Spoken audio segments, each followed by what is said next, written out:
Kegawat daruratan dapat terjadi di mana saja dan kapan saja. Sudah menjadi tugas dari petugas kesehatan untuk menangani hal tersebut.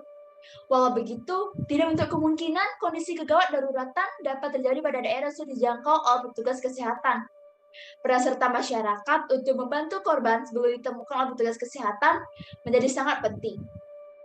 Kegawat daruratan sering menjadi situasi serius dan kadangkala berbahaya yang terjadi secara tiba-tiba dan tidak terduga, serta membutuhkan tindakan segera untuk menyelamatkan jiwa atau nyawa.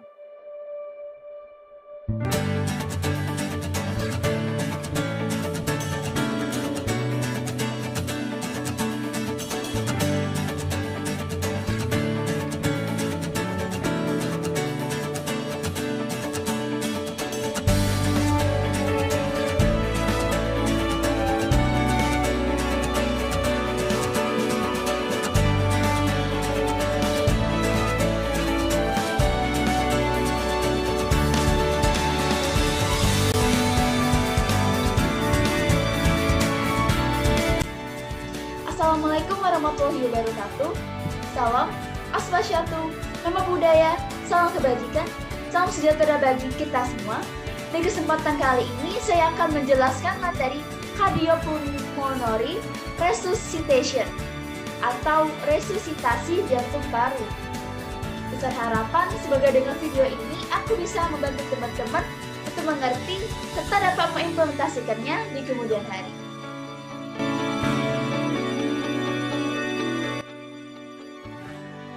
Halo semuanya, sebelumnya perkenalkan nama saya Renesha dengan NIM 062030320097. Dosen pengampu Bapak Budiman, Sarjana Teknik Majusa Terapan Teknik.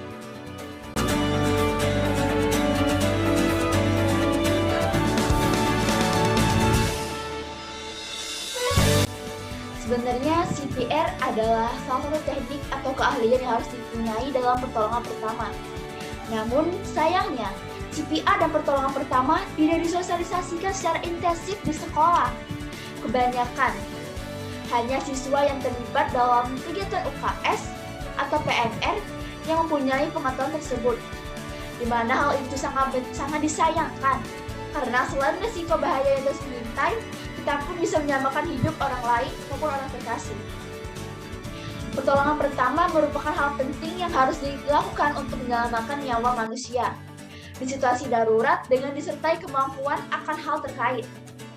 Seperti halnya bila kita menjumpai seseorang dengan kondisi pernapasan dan detak jantung terhenti secara tiba-tiba, maka RJP diperlukan untuk mempertahankan sirkulasi aliran darah dan tentu saja menyelamatkan nyawa orang tersebut.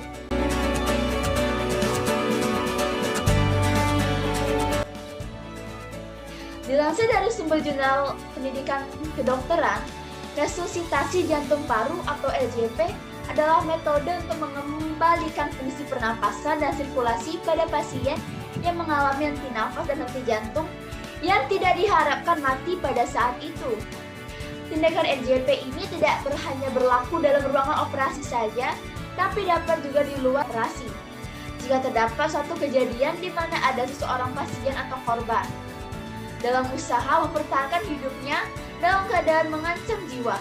Hal ini dikenal dengan bantuan hidup dasar atau BHD atau Basic Life Support BLS.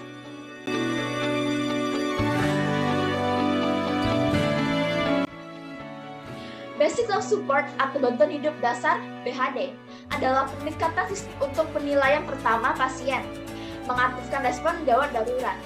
BHD memberikan asupan oksigen dan sirkulasi darah ke sistem tubuh, terutama korban yang sangat vital dan sensitif terhadap kekurangan oksigen seperti otak dan jantung.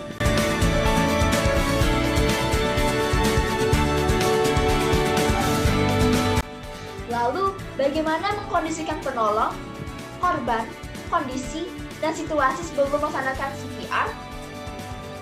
Yang pertama, penolong berteriak meminta bantuan agar warga sekitar berkumpul, mengenalkan diri, serta kemampuan pertolongan pertama RJP atau CPR. Tanyakan apakah kita boleh membantu korban, lalu tanyakan apakah ada yang bersedia menjadi saksi.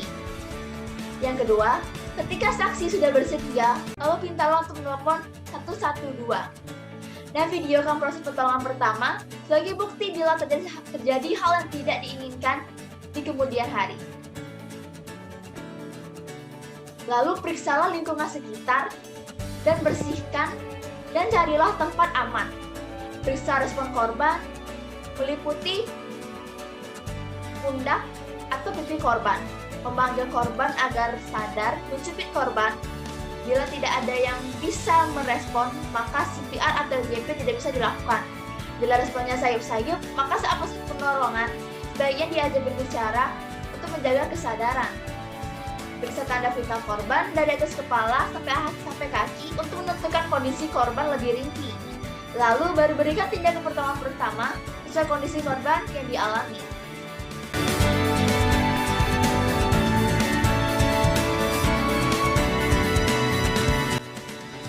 Tahapan CPR. Dilansir dari laman Halo Dokter, tahapan dibagi menjadi 3, yaitu pertama compression, memberikan tekanan atau kompresi dada.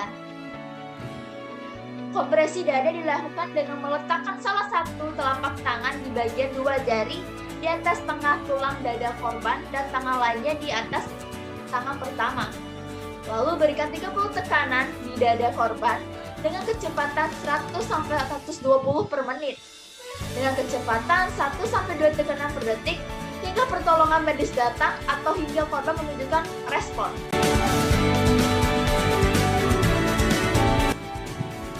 Lalu airways, membuka jalur nafas. Tahapan ini dilakukan saat korban tidak kunjung menunjukkan respon setelah diberi kompresi dada. Untuk membuka jalur nafas, bisa dengan mendongakkan kepala atau memiringkan kepala ke arah belakang dengan meletakkan tangan Anda di dahinya. Kemudian angkat dagu korban secara perlahan.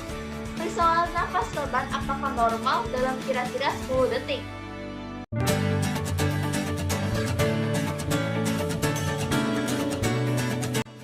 Breathing atau memberikan bantuan nafas. Pemberian nafas buatan dengan menjepit hidung korban, kemudian posisikan mulut Anda di mulut korban. Berikan nafas atau udara dari mulut Anda sebanyak 2 kali sampai memperhatikan apakah dada korban terlihat mengembang dan mengempis layaknya orang yang bernafas. Jika korban belum menunjukkan tanda bernafas, coba perbaiki posisi lehernya atau periksa kembali apakah ada sumbatan di jalan nafasnya. Selanjutnya, lakukan kembali kompresi dada sebanyak 30 kali yang diselingi dengan 2 kali pemberian nafas buatan.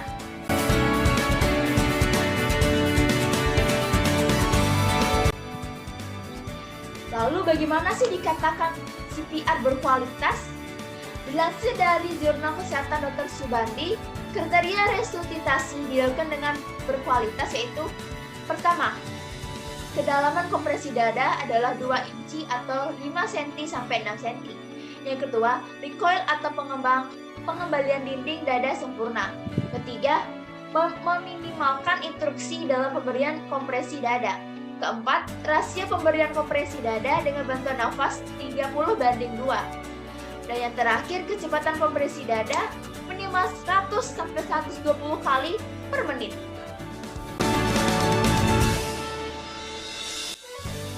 Apa sih efek samping yang bakal terjadi bila lakukan CPR atau RJP? Dalam melakukan pertolongan, bila tidak berhati-hati atau bahkan tidak mempunyai pemahaman di disiplin ilmu terkait, maka bukan mustahil bahwa niat awal ingin membantu malah berakibat fatal. Melakukan kompresi dada penderita dapat mengalami beberapa efek samping seperti cedera dada terasa sakit, patah tulang rusuk, atau paru-paru menjadi kolaps.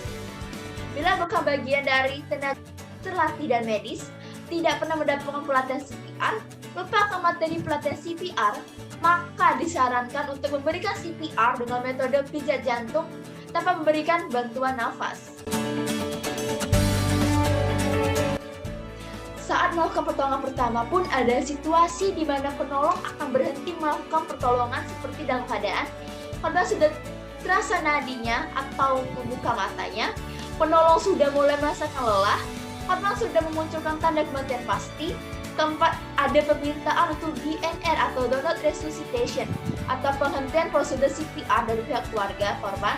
Yang terakhir, tim tenaga medis telah datang. Pada tahun 2010, terdapat perubahan rekomendasi tata cara pelaksanaan. Rangkaian sebelumnya disebut Airways Bridging Corporation atau ABC diputar menjadi Operation Airway Bridging atau CAB. Alasan pergantian ini terkait dengan penyebab henti jantung yang paling sering ditemui, yaitu karena fibrilasi atau tachycardia ventricle.